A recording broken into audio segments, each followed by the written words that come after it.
While doing some wintertime modifications and upgrades to my 2014 RZR 800XC, I noticed my stator cover leaking oil. Now the stator isn't even supposed to have oil in it, which means the seal for the front crankshaft, which mounts from behind this front engine cover, is leaking oil into the stator cover, which means the stator cover has to come off, water pump has to come off, this front stator engine cover has to come off to press the seal in from the back side. And that's not even the best part. In order to get the cover off, you have to remove the whole engine, transmission, differential assembly from the machine.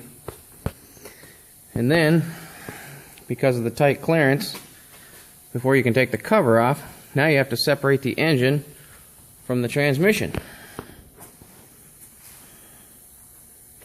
which is a little bit of a job.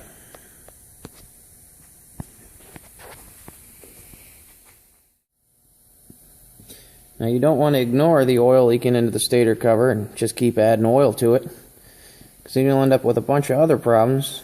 As you can see, the oil's already made its way up the stator harness and contaminated the connector.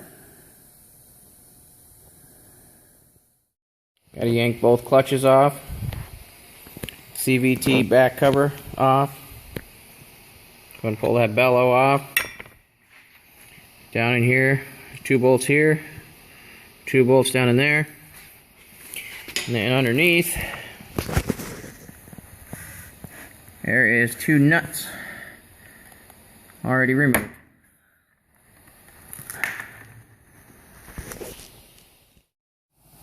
Alright, there's the transmission, transfer case, and rear diff separated from the engine. So now we can start tearing the engine apart. Got 7 bolts hold the water pump cover on, and 10 more bolts holding the stator cover on.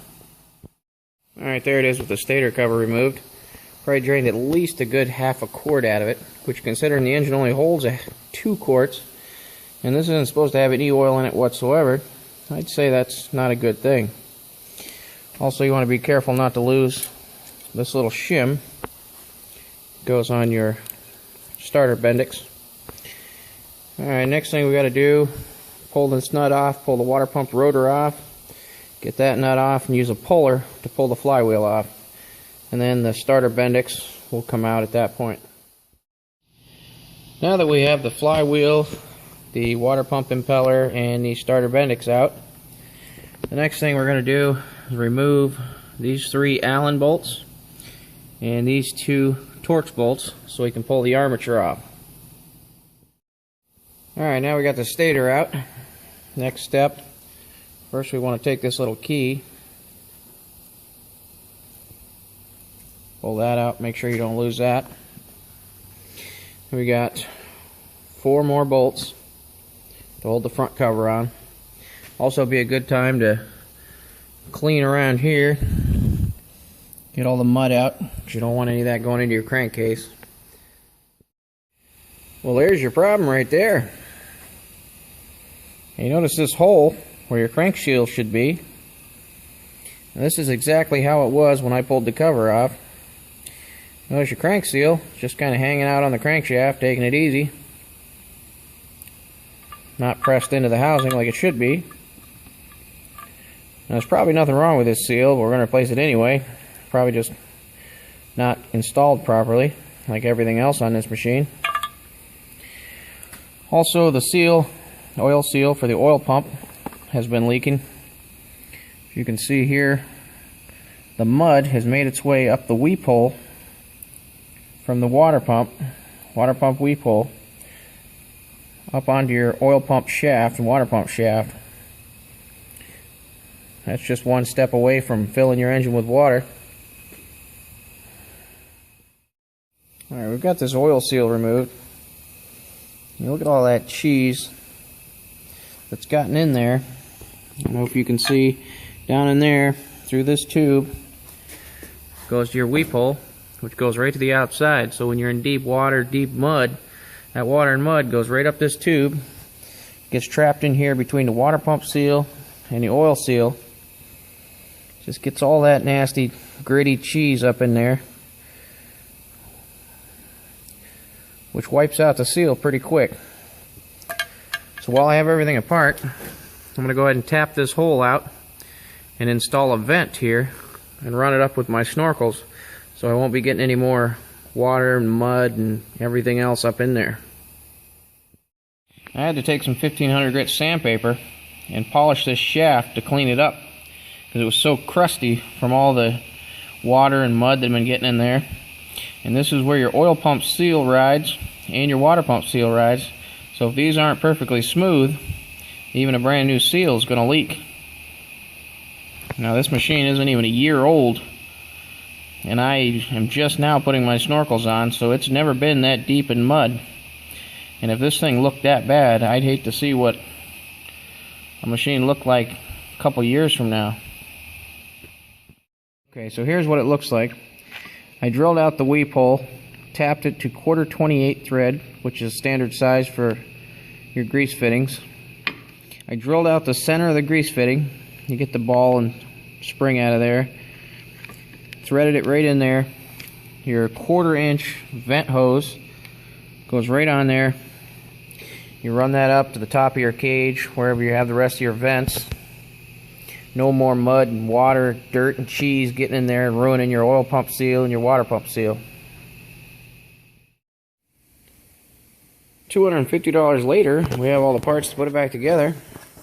Got the front cover gasket, water pump seal, the stator cover O-ring, water pump outer cover O-ring, the oil seal for the oil pump shaft right here in the back, and the front crank seal that just fell out for no reason whatsoever.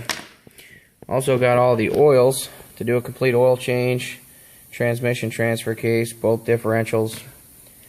Do all that while it's out as well. I got all the gasket surfaces cleaned, all the seals installed in the front cover. Your water pump seal is a two-part seal. You've got this lower portion, presses into the front cover, and then this piece here will ride on top, and that will go beneath your water pump impeller after you've got the cover on. When you put this on, you put your impeller on. Now there is no doubt very expensive Polaris tools for installing these seals, or a 1 1/4 12-point socket fits perfectly for the water pump. See, it installed it nice, no dents or dings, no deformation, it's perfect. This oil pump seal taps in pretty easy from behind. The crank seal, a 1 7/16 socket, works real nice for that as well. You can see no dents or dings. Went in real nice. Actually pressed in there good too. What a concept. Don't want that falling out. Alright, we got the front cover back on. These two bolts and those two bolts are just snugged up. We're going to torque them all down in a minute. Next thing we want to do, make sure the outer part of the water pump seal, this is the old one, I've already got mine installed. Want to make sure this ceramic surface is facing inwards. Then we're going to put on the impeller, and we're going to torque that down to 108 inch-pounds. Water pump impeller's torqued. Next thing we're going to do is install the water pump cover, the stator, and the wire hold down for the stator. And we're going to torque all those bolts, including these and those, to 96 inch-pounds. Alright, now we're going to put the starter drive back in. You want to make sure your thrust washers are in place. There's one on each side. You want to make sure you put the starter drive in before you put the flywheel in, or else you're not going to be able to get it in. We'll put the key in the crankshaft for the flywheel.